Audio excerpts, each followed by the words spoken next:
Welcome to this special edition of the Iowa blog. I am your host, the Choder, also known as Yada, and Craig Wynn.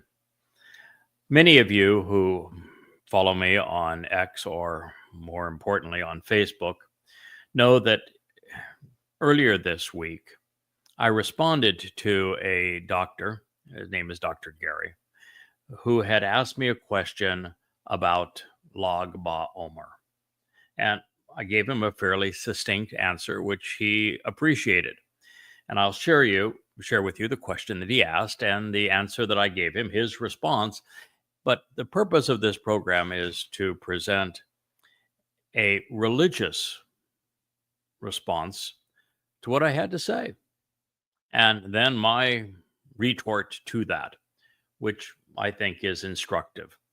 And since the man who is responsible for airing our shorts has asked me to do a short on this, here it goes.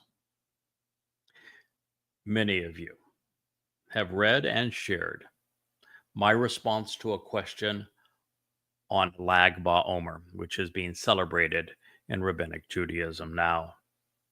But for those who may be unfamiliar with what he asked and what I responded, let me share it with you again. But this time with an interesting religious addition to the narrative.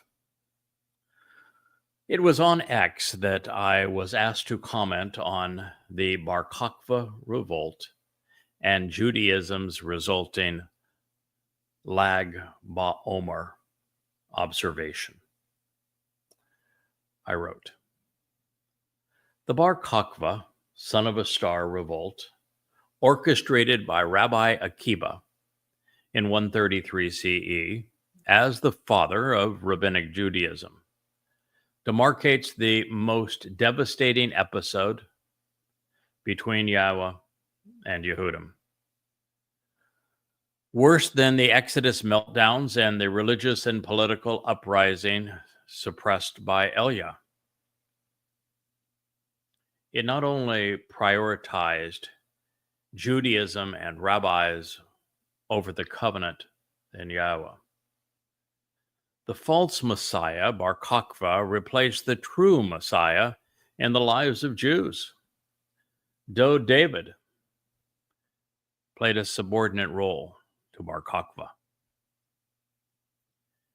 The rabbis failed to properly assess the hundreds, if not thousands, of prophecies, affirming that Dod, as the Son of God, as the Messiah, as the returning King, would and now has fulfilled Pesach, Matzah, and Bikurim in 33 CE, year 4000 Yah, enabling the benefits of the Bereth, the covenant.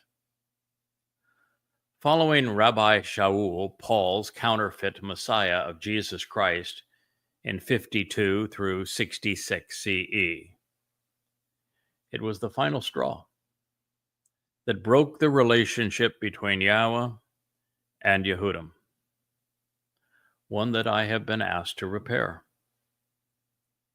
It led to total defeat, complete separation from the land and from God, and to the rise of Judaism in opposition to Yahweh. As for Lag BaOmer, it is just more of the same. It is a defiant expression of Judaism as a religious holiday on the 33rd day of the counting of the Omer, which occurs on the 18th day of the Hebrew month of Iyar. According to Rishonim, it is the day on which the plague killed Rabbi Akiba's 24,000 disciples, finally coming to an end.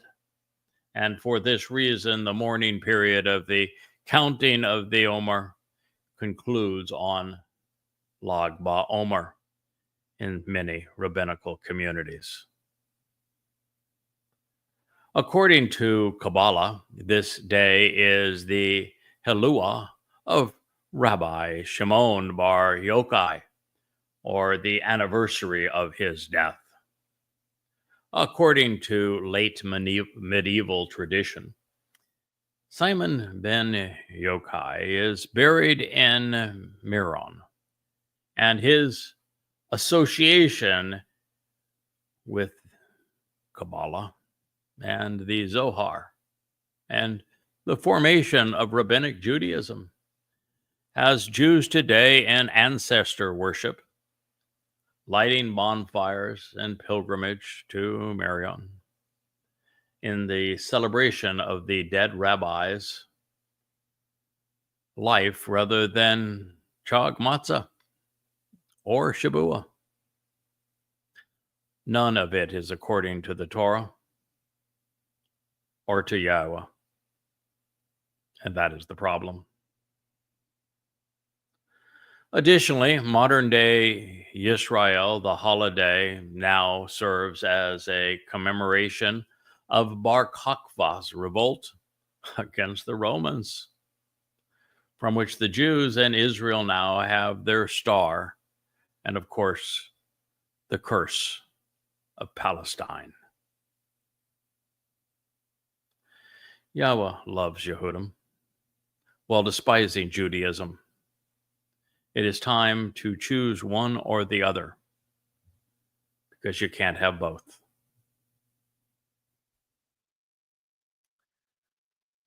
Shortly thereafter, replying to what I had written, Dr. Gary wrote at Yada Craig, "What a cogent and brilliant explanation. Would that more people would embrace the wisdom of Craig Wen at Yada Craig. The poisonous myth and etymology of Palestine can be traced to this devastating event. Separation, indeed. Well, then today, we received a contrarian response to my post against the rabbinical myth of Lag BaOmer. It was presented by Vital Shiva. Hi. So, trying to understand, Craig Wen, why Judaism is despised. These are strong words. It is a layer that adds another coverings, interpretations, and may even cause undue suffering. Yes. But keep in mind that group forming and religion became a necessity for survival. It was also necessary to ensure that the Torah is preserved to this day and age. The Creator does not despise any of his creations. Why would you say that? You understand that you don't speak on behalf of the Creator. This you can be certain! Exclamation point. So on whose behalf are you speaking? To which I replied, you're lying about everything, VS, to yourself and to others. Shame on you. You made no effort to understand Craig Wen, just as Jews made no effort to listen to Yahweh, telling him to shut up and go away. Like so many who pretend to speak for the God whom they do not know, you prefer your religion to the relationship Yahweh intended.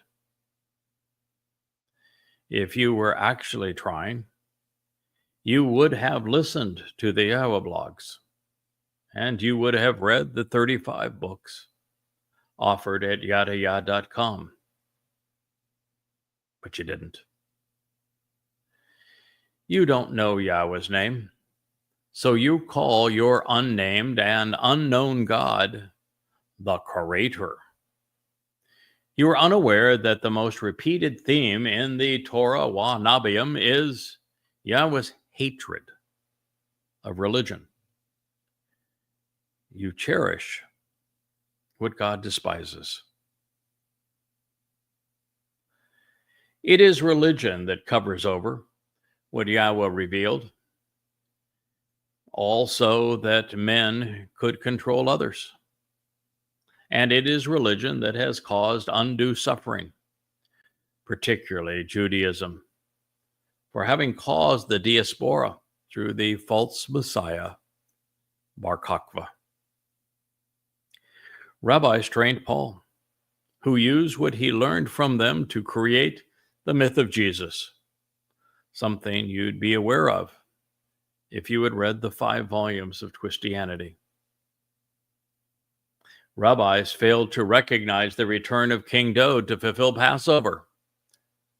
Rabbis are even responsible for creating Islam, something you'd know if you had read the 5 volumes of Goddamn Religion. Rabbis have caused Jews to suffer needlessly, which is why Yahweh hates Judaism. Religion is deadly, according to Yahweh. He demonstrated this when he killed those who made the golden calf, and also those who promoted the Lord and Asherah. Religion played no role in the preservation of the Torah. The Torah is anti-religious. The Talmud is religious, and the Talmud is not the Torah. It was Yahweh who committed his revelations to writing and preserved them.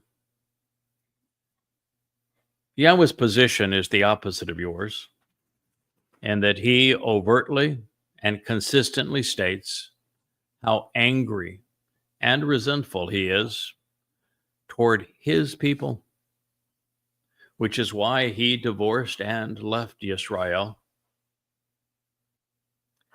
He will only return when Jews finally return to him. Yahweh hates religion. Have you read the Torah or the prophets? How is it that you have missed the single most repeated theme throughout? Every point I make, without exception, is based upon what Yahweh revealed. So I speak for him. Further, there are many hundreds of prophecies affirming that I was chosen and prepared to present him, to be his Kol voice, Bashar herald, Nachri observant foreigner, Zeroah one cultivating the harvest, Ida restoring witness, Choder stem off the main branch, Malak messenger, Adamah Parah bloody red man of the earth who is productive, and Zebomen Edom, the man who comes from Edom. All as Yada, having written Yada Yahweh, which Yahweh himself endorses. I am therefore certain that Yahweh can be trusted, and that I therefore was chosen and equipped to deliver this message. But since your opinion is the opposite of Yahweh's, it's obvious that you speak for the very religion God despises. Ask yourself, why? Was I able to ascertain that Yahweh is the proper pronunciation of God's name and prove it? And all rabbis have done is erase it. Ask yourself, why I was able to ascertain that Dowd is the Messiah, the Son of God, the Passover lamb, and the returning king. Well, rabbis have missed all of the obvious prophecies regarding this. Ask yourself why I was the first to put God's entire story together from beginning to end, to establish his timeline, to designate the conditions of his covenant, and to explain how the covenant's benefits are delivered through the Moed Mikre. When the rabbis get all of this wrong. Why are there thousands of previously unheralded and readily verifiable insights presented in Yada for the first time, all of which the rabbis knew nothing about? When it comes to knowing Yahweh, I have provided a more complete and accurate portrait than all of the rabbis combined. Not that surpassing them was particularly difficult,